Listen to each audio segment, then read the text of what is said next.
प्यारे विद्यार्थियों, आप देख रहे हैं सेट नंबर 2 हिंदी ए का।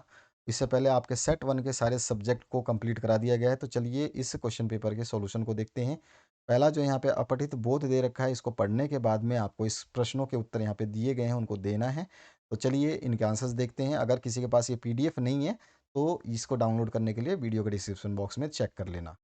और आपको बता दूँ कि अगर आपको इन पेपर्स के पीडीएफ चाहिए, अगर आपको इंग्लिश मीडियम में सॉल्यूशन चाहिए तो उसके लिए कमेंट ज़रूर करें, तभी जाके आपके जो सॉल्यूशंस हैं वो दे दिए जाएँगे। और पीडीएफ कब, कहाँ, कैसे मिलेगी ये भी आपको किसी न किसी वीडियो के दौरान हम बता देंगे। तो सभी वीडियोज़ को देखिए ताकि आपको आंसर वाली पीडीएफ भी मिल सके। तो पहला जो क्वेश्चन है, चौपाल का जीवन किस प्रकार का हुआ करता था? तो चौपाल पर बहुत ही अच्छा माहौल हुआ करता था।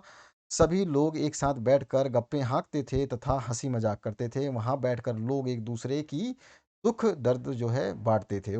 एक-दूसरे के, यहाँ पे के कर लेना है, के दुःख-दर्द को बाँटा करते थे।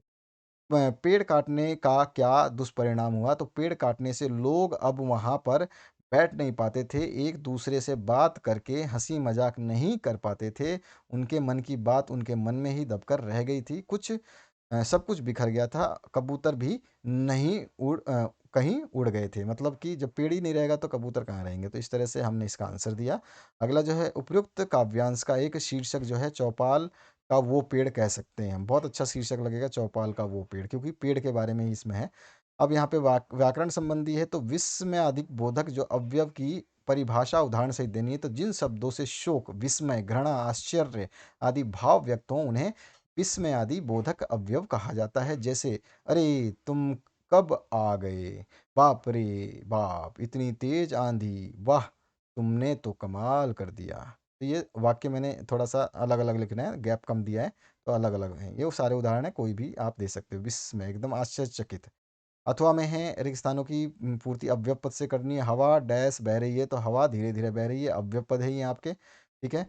और इसके बाद में नेक्स्ट जो पार्ट पूछा गया है, इसमें पूछा जा रहा है आपसे, अच्छे चरित्र खालिस्तान जीवन निरर्थक है। तो अच्छे चरित्र के बिना, ठीक है, जीवन निरर्थक है। इसके बाद में द्विगु समास की परिभाषा उदाहरण सहित लिखें। अथवा में है, दाल रोटी का समास विग्रह करें और समास का नाम लिखें। तो सबसे पहले, वह समास जिसका पहला पद संख्यावाचक विशेषण होता है तथा समस्त पद किसी समूह या फिर किसी समाहार का बोध कराते हैं, द्विगु समास कहलाता है। जैसे दोपहर, तो दोपहर दो पहरों का समाहार, ठीक है। इसके बाद आते हैं अथवा पाठ में, तो दाल रोटी समास विग्रह करते हैं। दाल रोटी का समास विग्रह होगा दाल और रोटी, ठीक है। और ये कौन सा समास है? द्वंद्व समास है, ठीक है। इसके बाद आते हैं नेक्स्ट क्वेश्चन की तरफ। तो गद्य पाठ है आपका, इसमें छठा क्वेश्चन है, कवि ने कठिन यथार्थ की पूजन की बातें क्यों कही हैं? अथवा में है, भाव स्पष्ट करें, प्रभुता का शरण बिंब के केवल मर्ग तृष्णा है, हर चंद्रिका में छिपी रात एक कृष्णा है।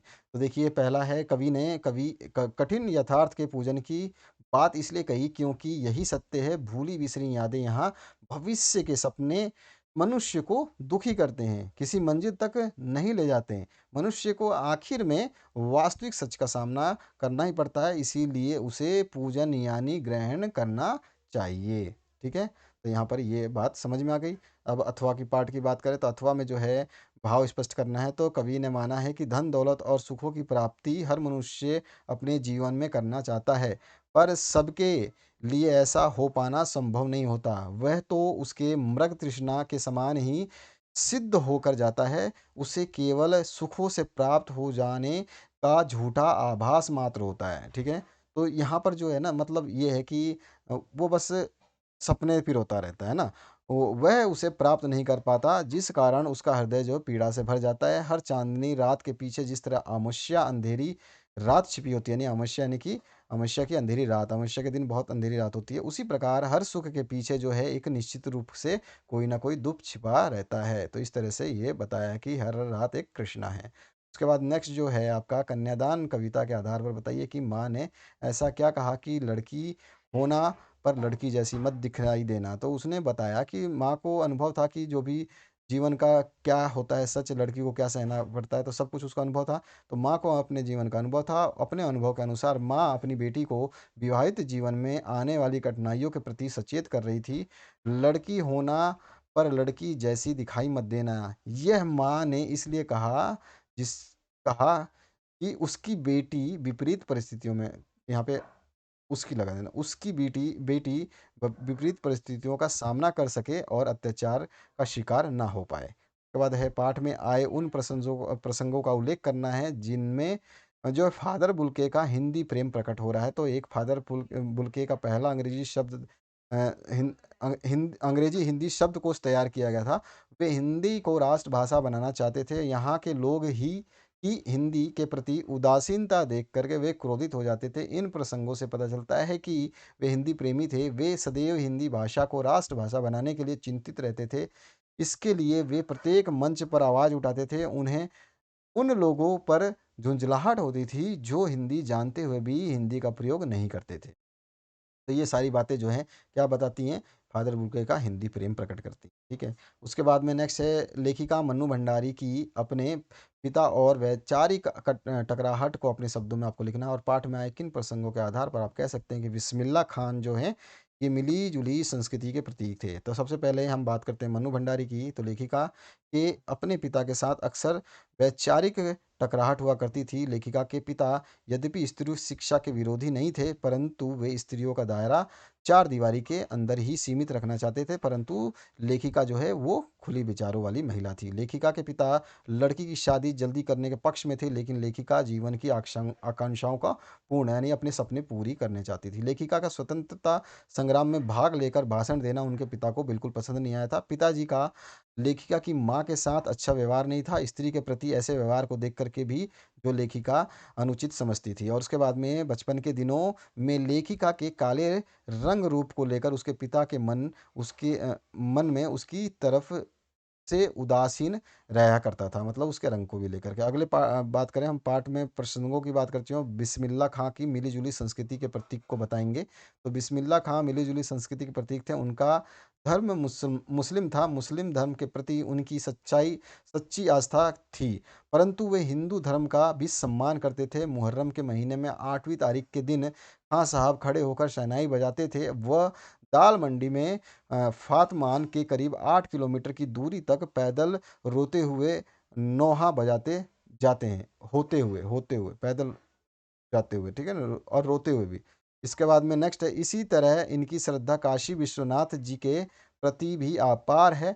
वे जब भी काशी से बाहर रहते थे, तब विश्वनाथ व बालाजी मंदिर की दिशा की ओर मुँह करके बैठते और उसी ओर शहनाई बजाते, ठीक है? ये इनकी खासियत थी, तो इस तरह से हम बता सकते हैं कि उनमें दोनों मिली-जुली थी। इसके बाद में आपका है जार्ज पंचम की लाट की नाक को पुनः लगाने के लिए मूर्तिकार ने क्या-क्या यत्न किए? मूर्तिकार तो पूरा हिंदुस्तान घूम आया।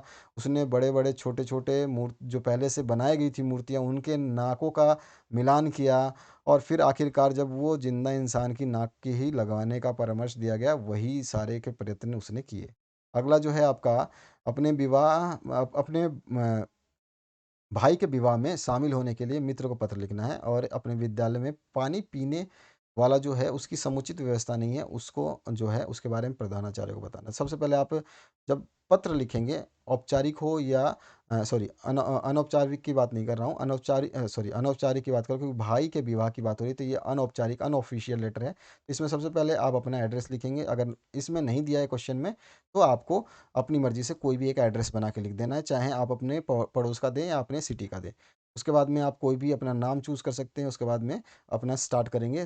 तुम्हें जानकर ये बहुत खुशी होगी कि मेरे भाई राजीव का शुभ विवाह जो है इस तारीख को होना निश्चित हुआ है और बारात यहाँ पर जो है द्वारा जो है 4 बजे लखनऊ के लिए प्रस्थान करेगी। विवाह की इस शुभ बेला पर तुम सपरिवार आमंत्रित हो। कृपया निश्चित तिथि से 1 दिन या 1-2 दिन पूर्व आ जाना। हम सब मिलकर के विवाह उत्सव का आनंद ले सकेंगे और विवाह से संबंधित जो कार्यक्रम साथ में जो है संकलन कर दिया गया है या कर रहे हैं और साथ में आप ले सकते हो विवाह का जो है कार्यक्रम कार्ड के साथ संकलित है। इस तरह से आप कोई भी लाइन ऐड कर सकते हैं, फिर मित्र का नाम लिख करके ख़त्म कर देंगे। अथवा पाठ में प्रधानाचार्य को पत्र लिखना है तो प्रधानाचार्य का एड्रेस जो भी स्कूल है, दिनांक लिख देंगे। उसके बाद में विषय लिख देंगे पानी की उचित व्यवस्था हेतु प्रार्थना पत्र और महोदय निवेदन है कि मैं कक्षा 10 का छात्र हूँ। हमारे विद्यालय में पिछले कई दिनों से गंदा पानी आ रहा है, कई बार तो बिल्कुल साफ पानी नहीं आता। इस कारण बाहर से पानी की बोतलें खरीदनी पड़ती हैं। आपसे प्रार्थना है कि आप जल्द ही पानी की उचित व्यवस्था करें ताकि हमारी पानी की जो है परेशानी दूर हो सके। कई विद्यार्थियों को गंदा पानी पीना पड़ता है या फिर उन्हें प्यासा ही रहना पड़ता है। आशा है कि आप इस संबंध में जल्द ही उचित समाधान निकालेंगे। तो धन्यवाद। आप लिख करके आज्ञाकारी छात्र और जो भी आपका नाम है और क्लास रोल नंबर वगैरह लिख देंगे। दिए गए संकेत बिंदु के आधार पर हर विषय पे निबंध लिखनी है, मतलब आपको कोई भी एक पे। तो यहाँ पर हम कंप्यूटर और पर्यावरण प्रदूषण दोनों के बारे में बताएंगे। तो आपको पता है कंप्यूटर के बारे में। सबसे पहली चीज़ जो है यहाँ पे देखिए, भूमिका आपको बतानी होगी। आधुनिक जो है उपकरण वो आपको बताने होंगे। उसके बाद में जो है अ, निर्दोष गणक ये भी बताना है, दुष्परिणाम और उपाय, ये सारी चीज़ें लिखनी होगी, तब जाके आपको 5 नंबर मिलेगा। ये 5 पॉइंट एक एक नंबर को इस तरह से बांटेगा एग्जामिनर, ध्यान रखना है इस बार। तो भूमिका जो आपको पहले से क्या लिखनी है, संकेत बिंदु में भूमिका लिखनी है, तो कंप्यूटर की भूमिका जो है वो बता देंगे। ठीक है, इसके बाद में आधुनिक उपकरण के रूप में यह है, तो इसको हम बता देंगे। नेक्स्ट जो पॉइंट में है, निर्दोष गणक के रूप में बता देंगे। ठीक है, और उसके बाद में है दुष्परिणामों की संख्या, तो हमारे पास अनलिमिटेड है, वो बता देंगे। ठीक है, उसके बाद हम आएंगे लास्ट जो है उपचार उपाय, तो उपाय भी हम बता देंगे। इस तरह से ये पैराग्राफ जो है आप लिखोगे। पर्यावरण प्रदूषण का कारण निवारण, इसमें भी भूमिका है सबसे पहले, तो भूमिका बताओगे। देख लेना पॉइंट, अगर आपने नहीं लिखा तो आपके नंबर जो हैं वहाँ से कटने वाले हैं। प्रदूषण का अर्थ पूछा है, प्रदूषण के कारण पूछा है, वो बता देने हैं।